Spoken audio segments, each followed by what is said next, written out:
बातमीचे प्रायोजक आहेत हॉटेल रोहित। सोलापूरचा इतिहास जर सांगितला, या देशामध्ये महाराष्ट्रामध्ये जेवढ्या जाती देशात असतील तेवढे जात फक्त हे सोलापूरमध्ये आहे। आणि तो सोलापूर, ह्या सोलापूरमध्ये अनेक भाषा अनेक जाती हे एकत्रित येऊन राहिलेला हा समाज आहे।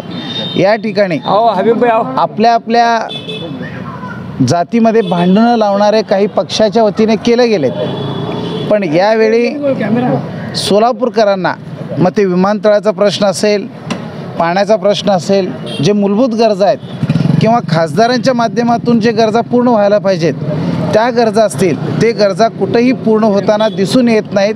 ही खूप मोठी शोकांतिका आहे। या सोलापूरकरांना काय आवश्यक आहे, सोलापूरचे 50% लोक पुण्याला रोजगारासाठी का जातात, ह्याचं आत्मपरीक्षण इथल्या सत्ताधाऱ्यांनी, या देशातल्या आणि केंद्रातल्या सत्ताधाऱ्यांनी करावं। कारण सोलापूरला एवढ्या मोठं प्रगत म्हणून सोलापूर होत असताना इथले मुलं, इथले नागरिक स्थलांतर होतात। आज कुटुंबाचं संरक्षण करत असताना घरात लॉक दिसतो, याचं फलित काय असेल तर ह्या ठिकाणी बेरोजगार वाढलेले आहे, लोकांना कामं नाहीत, लोकांच्या मूलभूत गरजा पूर्ण होत नाहीत। आजही हद्दवाढ भागामध्ये पाहिजे तेवढं पाणी येत नाही। या सोलापूरचे उजनीचा ताण भागवणारा जलवाहिनी आपल्याला असताना तर सोलापूरला 6 दिवसाला पाणी मिळतो। आम्ही पूर्वी 1 दिवसाआड पाणी घेत होतो। मला आठवतं मी लहानपणी तर दिवसाआड पाणी यायचं, सकाळी आलं की संध्याकाळी यायचं, पण आज 6 दिवस झालं तरी पाणी येत नाही। ही खूप मोठी शोकांती आहे, पण ह्याचं नियोजनसुद्धा ह्या सरकार करत नाही।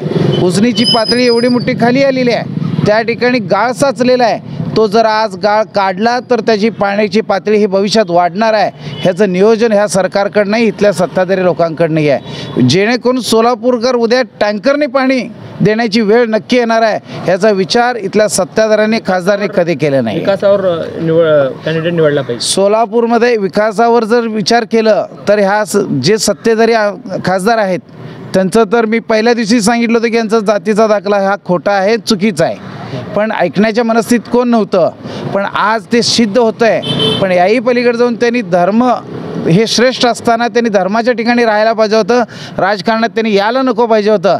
ते आले तर खड्ड्यात पडलेत, आम्ही त्यांना वर काढण्याचा प्रयत्न करू, पण ह्यापुढं विकासाच्या नावावर सोलापूरमध्ये एक सुधीर खरडमल नावाचे चांगले ग्रस्त आहेत, ज्याचं सोलापूरकरामध्ये सर्व जातीमध्ये क्रेज आहे।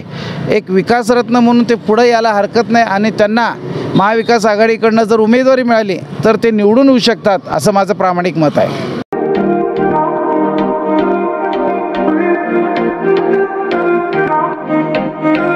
सोलापुरात व्हेज नॉन व्हेज जेवण मिळण्याचं एकमेव ठिकाण हॉटेल रोहित। चवीला टेस्ट, हॉटेल रोहितचे जेवण बेस्ट। बर्थडे पार्टी, कार्यक्रम, विविध पार्टींचे ऑर्डर्स ही स्वीकारले जातील। ग्राहकांसाठी खास पार्सलची सोय। आमचा पत्ता हॉटेल रोहित, 7 रस्ता अपोजिट कारीगर पेट्रोल पंप।